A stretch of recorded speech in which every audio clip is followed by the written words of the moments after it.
Hi நண்பர்களே, வணக்கம். எல்லாருக்கும் இனிய காலை வணக்கம். காலையில் தோட்டத்துக்கு தண்ணி பாய்ச்சி வந்தாச்சு. சில வேலைகள்லாம் நிறைய இருக்குது, பார்க்கணும். பராமரிச்சா தான் நமக்கும் தோட்டம் நல்லா செழிப்பாக தரும். இப்போ பாருங்கள், தண்ணி பாஞ்சிட்டு இருக்கு. அடுத்தது மருதாணி கட்டிட்டு மருதாணி பறிக்கணும். அக்கா கொஞ்சம் இங்கே பாருங்கள், தண்ணி பாஞ்சிட்டு மருதாணி கட்டி காமிச்சேன். இங்கே பாருங்கள், தென்னை மரத்துக்கு தண்ணி பாய்ச்சல் பாருங்கள், எவ்வளோ அழகாக இருக்குங்க. சூப்பராக வளரலாம். நல்லா உரம், சாணி உரம் பாருங்கள். இப்படி சாணி உரமாக போட்டுருக்கேன். நல்லா உரம் போட்டு புள்ளிலாம் குத்தி எடுத்துங்க. நல்லாயிருக்கும். மாமரத்தை பாருங்கள், மாமரம் எப்படி வந்து தென்னை மரத்தை பாருங்கள், தென்னை மரம் காய் காய்ச்சி பாருங்க. இதுதான் தென்னை மரம். கொய்யா கன்று தான் வச்சுருக்கேன். எல்லாம் உரம் போட்டு நல்லா பூச்சி ஏகப்பட்ட பூச்சி கிடக்கு. பூச்சிலாம் ஒதுக்கினா தான் நல்லாயிருக்கும். சப்போட்டா பழம் இங்கே பாருங்கள், இது செவ்வலனி. இல்லைங்க, ஒரு செவ்வலனி எப்படி இருக்குங்க. இவங்க மொத்தம் மருதாணி கேட்டாங்க, மருதாணி பறிக்க வந்துருக்கேன். ஆனால் இதில் ஒரு இது நார்த்தஞ்சி பார்த்தீங்கன்னா எவ்வளோ தண்ணி பழம் காட்டி பாருங்க. அந்த பழத்தை காய் காய்க்கிடுவாங்க. உள்ளூர் நடக்குது, எங்களுக்கே தெரியாது. நான் இப்போ பார்த்தேன்.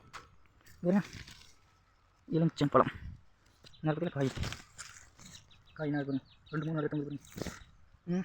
இதான் மருதாணி செம்ம சேவக்கும். சூப்பராக இருக்கும். உருவி போட்டு கவரில் பாருங்க, கவரில் கூட உருவி போட்டுருக்கேன். இன்னும் நிறைய உரம் வேண்டியது, நல்லா சவக்கும். அந்த தோட்டம் வச்சுருந்தீங்கன்னா நல்லா பராமரிச்சு கொடுத்தாங்க. உங்களுக்கு நல்லா ஏதாவது ஒன்று கிடச்சிட்டே இருக்கும்.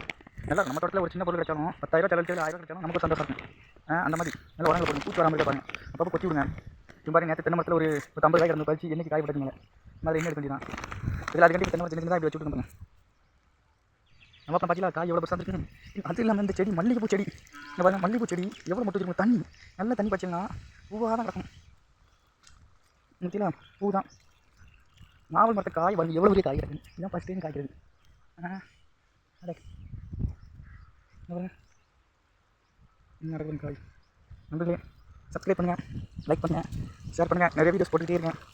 ஓகே, நம்ம தோட்டத்தை பற்றி நிறைய வந்துகிட்டே இருக்கும். அடுத்து நம்ம ஒர்க்கை பற்றி போடுறேன். நம்ம ஜேசிபி வந்து ஒர்க் பார்த்துட்டு இருக்கோம், அதை பற்றி போடுறேன், அதையும் பாருங்கள். ஓகே, எல்லாருக்கும் இனிய காலை வணக்கம். பாய்.